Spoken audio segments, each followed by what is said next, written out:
momento de irnos a una entrevista al respecto de lo que está sucediendo en Medio Oriente entre Irán y el Estado de Israel, este nuevo despliegue militar y de bombas que ha iniciado conflicto bélico, al parecer, que ha iniciado en esa región. Vamos a conectarnos entonces con el maestro en Seguridad Nacional, Antonio Montes, a quien le mando un gran saludo y le agradezco por estar con nosotros. Gracias, Antonio. ¿Cómo estás? Julián, buenas tardes, gracias por recibirme y un saludo afectuoso para tu público que nos escucha. Otro regreso. Oye, Toño, pues a ver, cuéntanos, ¿qué está sucediendo? La noticia, entiendo que no se veía venir, o sea, no había la expectativa de que este conflicto estallara en este momento. Es un conflicto que lleva en hielo o en algodones ya muchísimos años, muchísimo tiempo, y del cual se ha hablado bastante, pero resulta en ocasiones también lejano. No se ha hablado tanto como, por ejemplo, el conflicto en México, en los años recientes que hay en Gaza. Esto es un asunto distinto, de otra naturaleza, y que tiene más bien que ver con algo aún más peligroso, que es quizás el potencial uso de armas nucleares, hasta eso. Entonces, échanos un poco de contexto y continuamos. Claro que sí, Julián, el conflicto, como bien mencionas, no es nuevo, data ya de varias décadas atrás, específicamente cuando Irán deja de ser eh, un reino, es decir, Irán no es una república islámica el día de hoy, es decir, una teocracia. Ellos se basan en la ley islámica, que es la Sharia, y sus autoridades, pues, eh, siguen el mandato de Alá, ¿no? En ese sentido, es decir, es una democracia, sí, hay que recordar que Irán es aproximadamente un país con 82 millones de habitantes, una de las economías más importantes y un poder petrolero en Medio Oriente. Eh, entonces, Israel, que es este estado creado a partir de 1948, después de la Segunda Guerra Mundial, con una visión sionista de recuperar los espacios que, según el entendimiento de el pueblo judío, les habían sido arrebatados históricamente y que les correspondía tenerlo. En ese sentido, pues había dos visiones contrapuestas de Estado, ¿no? Donde los intereses nacionales tanto de Israel como de Irán se contraponían. A partir de eso, pues ha habido una serie de roces, tanto diplomáticos como militares, entre los países, que han ido escalando cada vez que pasa el tiempo. Eh, Hay que recordar que Israel ya había tenido conflictos con Irán desde hace muchos años, pero lo hacía a partir de un grupo paramilitar que también es un partido político que se llama Hezbollah. Hezbollah opera en Líbano, que es un país vecino a Israel, en el norte, y es donde se habían visto pues diversos ataques, ¿no? Donde habíamos visto la cúpula de hierro de defensa antiaérea israelí en acción, defendiendo las grandes ciudades como Tel Aviv, Jerusalén, entre otras. ¿Qué es lo que llama la atención, Julián? Que nunca habíamos visto una escalada de violencia de la magnitud que vimos ayer. Eh, por la tarde del día ayer, jueves 12 de junio, reporteros de la Associated Press reportaron que Estados Unidos tenía conocimiento de que Israel iba a hacer un ataque a gran escala a Irán, específicamente con dos objetivos: atacar las plantas de enriquecimiento de uranio, es decir, destruir el programa nuclear iraní, y atacar a la cúpula militar.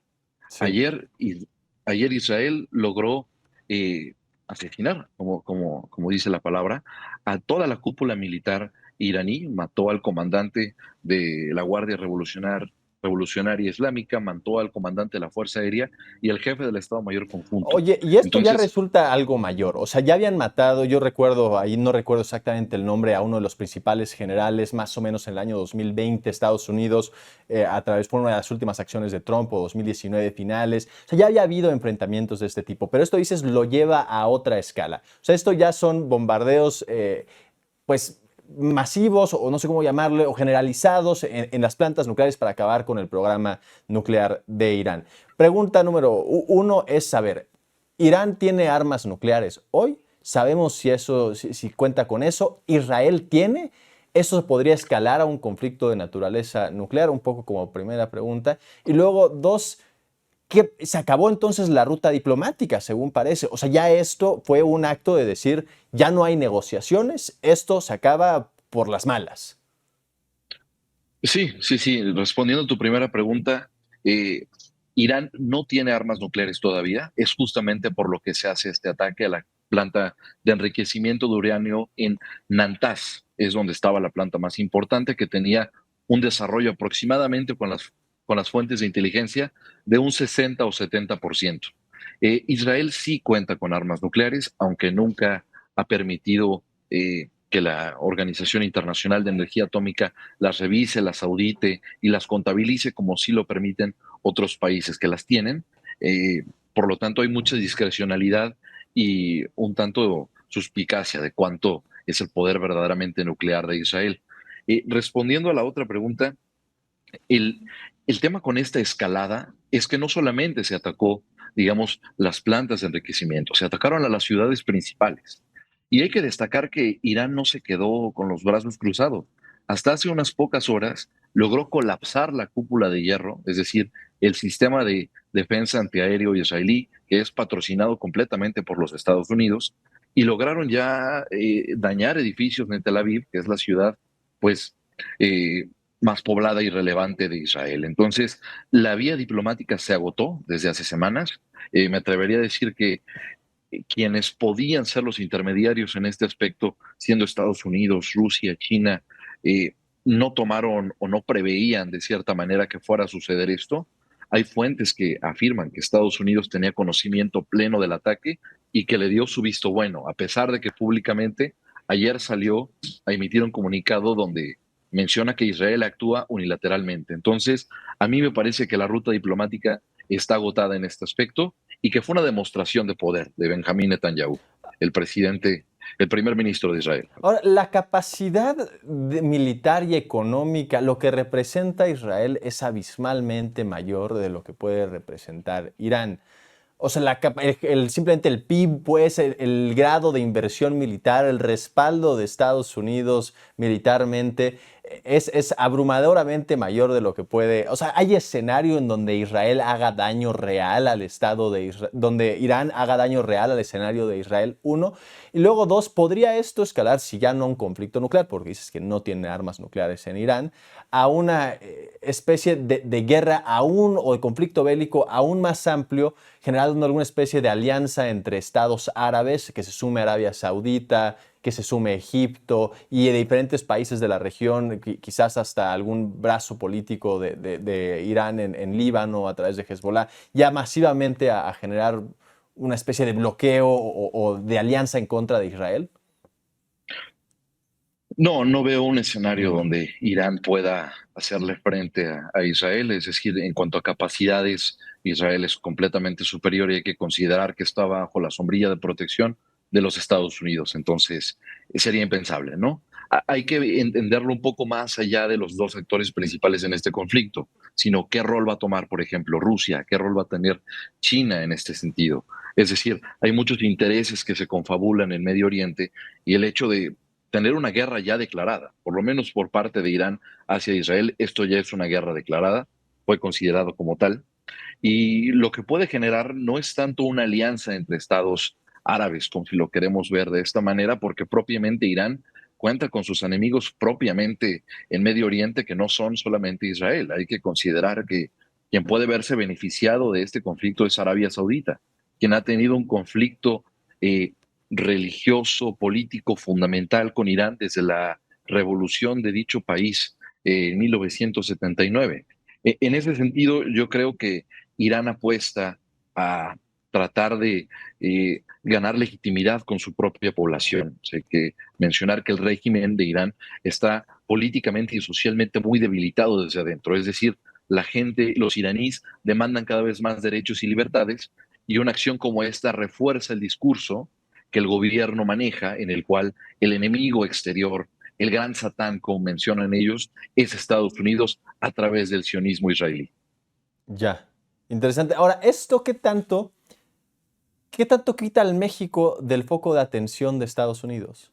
La semana pasada, México era el gran foco de atención de la política exterior americana, o esta semana, el fin de semana pasado, frente a estas protestas masivas en Los Ángeles, etcétera, mandaron al subsecretario de Estado. Parece que viene la próxima semana el secretario de Estado, no lo sabemos, pero estábamos en el ojo del huracán. ¿Esto cambia las cosas? Me parece que despresuriza, o por lo Ok. menos hable otro frente en el cual el Departamento de Estado tendrá que centrar sus capacidades. Me parece que en estos momentos la primera prioridad de Marco Rubio no está en México, me parece que tiene que estar en Medio Oriente, los intereses de Estados Unidos en él, no solamente porque al final con México pues podrá haber momentos de distanciamiento y cercanía en la relación diplomática, pero es una situación en la cual los factores geopolíticos nos obligan a ser buenos vecinos, socios y aliados, sin importar los países eh, con qué partido político se encuentren al mando. Me parece que la situación, y es claro que en Medio Oriente es diferente, es diferente en muchas aristas y necesitará los esfuerzos del Departamento de Estado, lo cual podrá bajar, digamos, la presión en el lado mexicano. Eh, Hay que recordar, Christopher Landau pues vino hace unos pocos días a México, está en una gira, su primera gira internacional por México y Centroamérica. No es menor que el vicesecretario de Estado de los Estados Unidos venga en un momento donde pues el Departamento de Estado se encuentra pues en una situación muy crítica, ¿no? Con esto que sucede en Medio Oriente.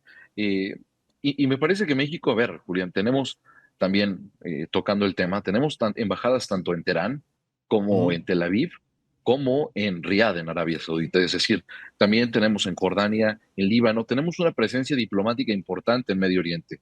Eh, es evidente que México pues, no figura como un actor en ninguna parte de este conflicto, más que en el hecho de que evidentemente la Cancillería mexicana condenará el uso de la violencia y llamará a las partes a solucionar esto por las vías diplomáticas, como marca la tradición de la doctrina mexicana en materia de política exterior. Ahora, mi predicción, Toño, es que esto no puede o no deberá llevar a un despliegue territorial de fuerzas americanas en Irán, pues. O sea, decir vamos a invadir Irán o que Israel diga vamos a invadir y meter tropas físicas, soldados ahí.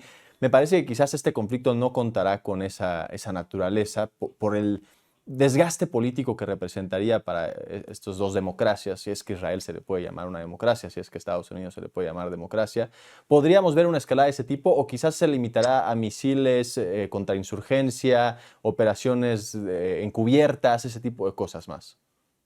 Veremos una guerra híbrida, Ok. Julián. Veremos una guerra híbrida con métodos no convencionales, es decir, más ataques de drones, de misiles, sistemas antiaéreos, aviones caza, atacando infraestructura crítica, áreas estratégicas funcionales. Es decir, el poder nacional de ambos estados se verá reflejado no en una guerra como lo conocemos, donde los ejércitos de tierra entran al territorio del otro y se generan pues estas confrontaciones que conocemos. Es decir, esto no será como la situación que se vive en Gaza, por ejemplo, hoy en día, ¿no?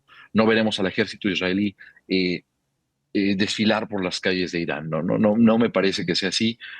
Será un conflicto mucho más a escala, utilizando también estos grupos proxy, como mencionas, Hezbollah, y me parece que será un conflicto largo, ¿no? Esta operación León Ascendente que acaba de anunciar el primer ministro Benjamín Netanyahu y la respuesta también de su contraparte, el líder supremo de Irán, el Ayatollah Khamenei, eh, da las bases a que esto será un conflicto que seguiremos escuchando las siguientes semanas, los siguientes meses, y que no sabemos hasta qué escala podrá llegar realmente. Pues Toño, me faltó preguntarte algo más, algo que quisieras agregar o aquí la dejamos. Julián, seguir el conflicto de cerca, a pesar de que México no está directamente involucrado, hay muchos intereses también mexicanos en la región, especialmente recordemos que los precios del petróleo tienden a ser sumamente volátiles cuando se presenta algún suceso de esta naturaleza. Eh, Hay que seguirlo cercanamente y habrá que confiar también en que la diplomacia mexicana estará a la altura también para poder eh, responder a los sucesos que sigan presentándose. Gracias, Antonio Montes, maestro en Seguridad Nacional. Muchísimas gracias por haber estado con nosotros. Julián, muchas gracias. Abrazo grande a ti y a tu auditorio. Gracias igual a ti.